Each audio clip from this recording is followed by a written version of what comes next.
Alright, the next sample that we're going to do is called a flat felled seam. We typically find a flat felled seam in more, I would say, sturdy apparel, such as in jeans. This is going to be that double stitched, the double stitching that you see along your inseam. So what we're first going to do is we're going to start off just like we did before, with the wrong sides of our fabric together. Oh, I think we started with our right. No, we started with wrong sides together. Sorry about that. We're going to start with our wrong sides together.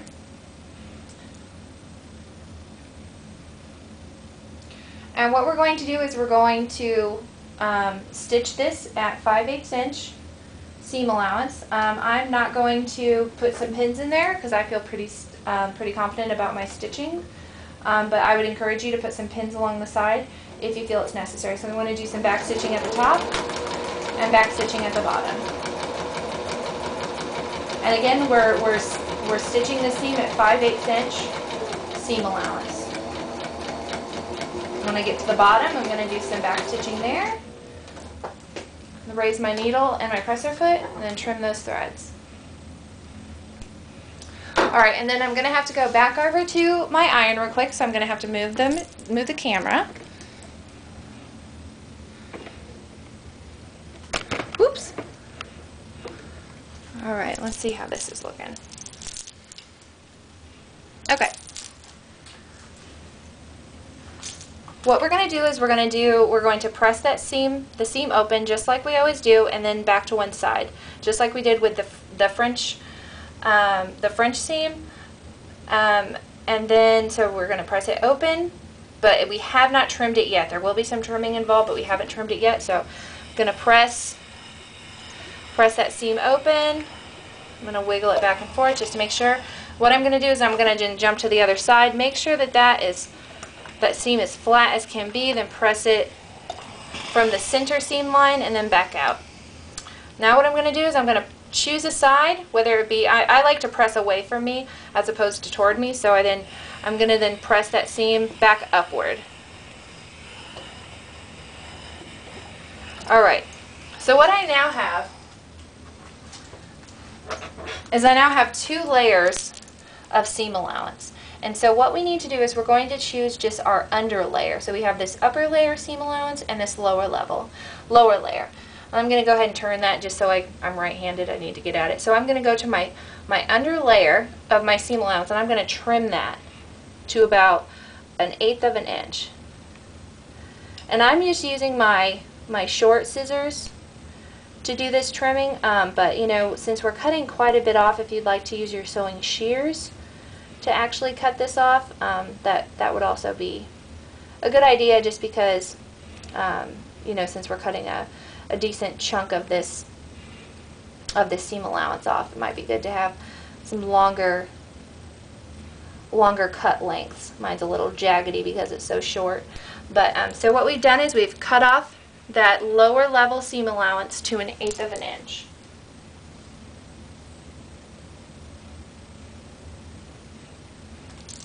And then what we're going to do is I'm going to reposition my fabric again. Then I have this upper level one too. I have the upper level seam allowance with the lower level. And so what I'm going to do is I'm going to fold that back under, and I'm going to kind of press this under the seam allowance that we just trimmed. I'm going to kind of hold that with my finger, and then I'm going to fold my top level or my upper level seam allowance over the top of that. So I'm going to kind of push it, and I'm kind of making an envelope with this, with the little seam allowance inside, and then the longer seam allowance, the 5/8 inch seam allowance, I'm just folding that over on top, and so I'm kind of enclosing that short 1/8 inch seam allowance. And then I'm going to come back, and while I'm holding that, I'm just going to press it real quick. And I got my steam going pretty good. Let me see. I might have moved it a little bit. I'm going to go back over, make sure that everything's going to line up just like I want it to when I go back to the machine. Okay.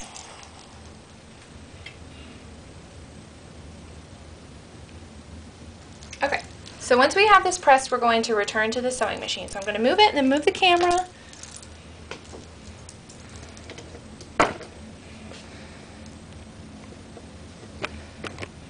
Okay.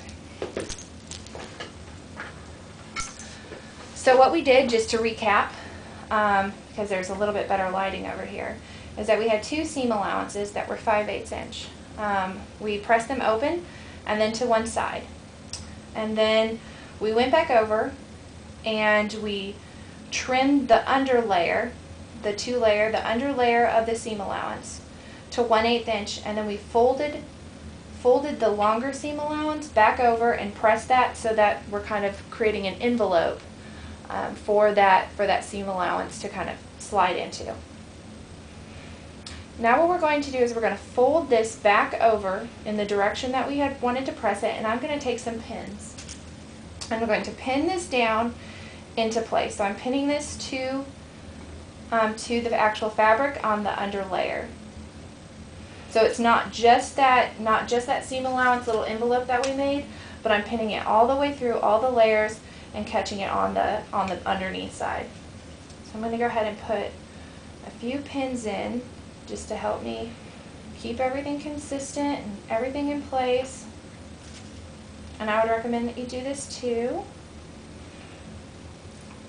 And then I'm going to just do a top stitch.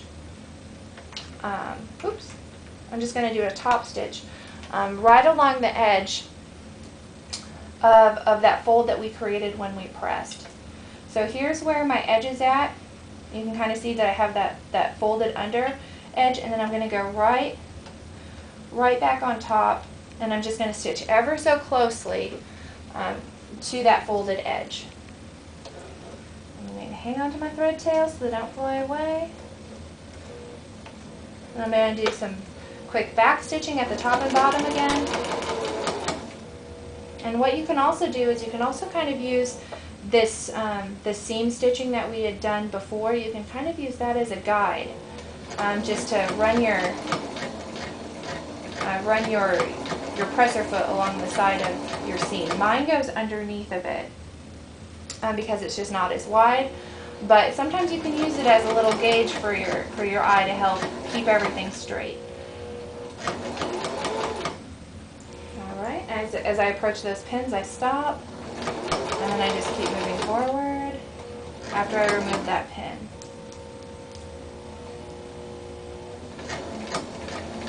Alright, now as I get close to the edge, I'm going to do some quick back stitching and finish it off.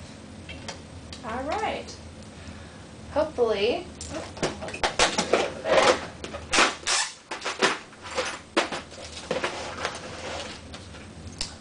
bust out some other scissors because I left them over by the iron.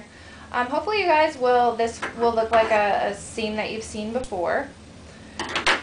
This is that flat felt seam, and again, you'll see this sometimes in denim, particularly along the inseam of jeans. So my sample's not the most perfect stitching for that top stitching, so I might go back and redo this sample before I hand it into for my binder for grading. But this is the overall concept of what you would do.